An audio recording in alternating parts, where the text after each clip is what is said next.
Hello, everybody. It's Lisa again with my lovely friends, Jean-Ann and Kelly. This time not from the bathroom, from my backyard. Another video blog for two boys and a girl. And this time we thought we would talk about self-care.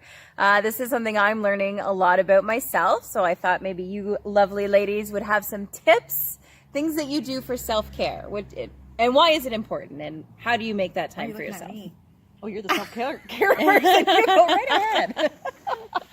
I learned a lot of self-care about 3 years ago. I suffered from my first panic attack when I was actually on my first mission trip, and I realized at that point that I was worrying about external factors and everybody else and not worrying about taking care of myself. Mm-hmm. So it really propelled me, all the counseling and the classes and all that, to really acknowledge that I had to start taking care of myself and to get myself out of that phase. So I actually feel like I do have a lot of really good self-care. I have learned that my house is never going to be spotless. Mm-hmm. The dishes are never always going to be done.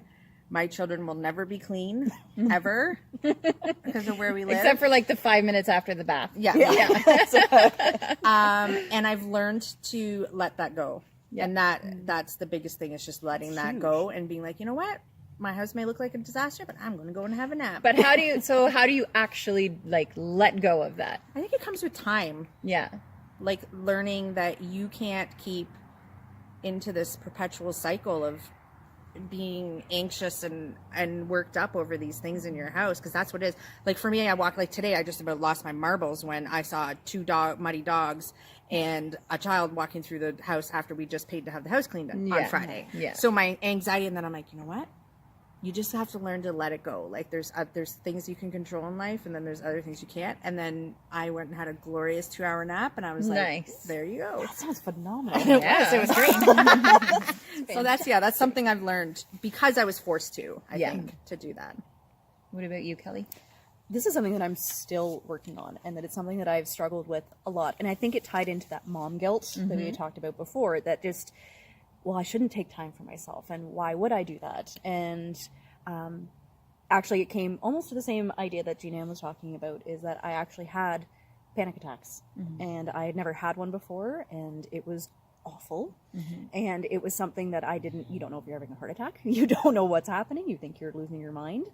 And then when you start kind of taking things apart, you realize it's because we have created this illusion of what it should be, what life should be, what it should look like, expectations that nobody has actually put on us but ourselves, thinking that this is what we have to do. So I've started to pull back more on things, trying to care less about the house.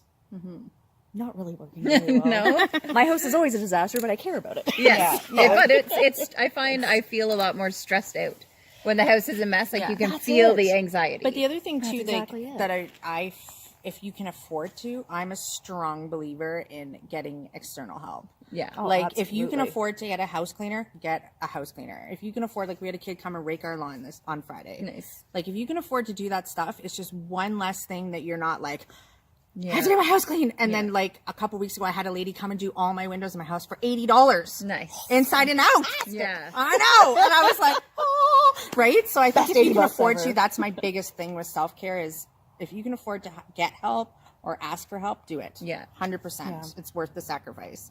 And one of the first things when I started going to the counselor, here I am. When I started going to the counselor, one of the first things she said was sort of, what can we take off of you right now?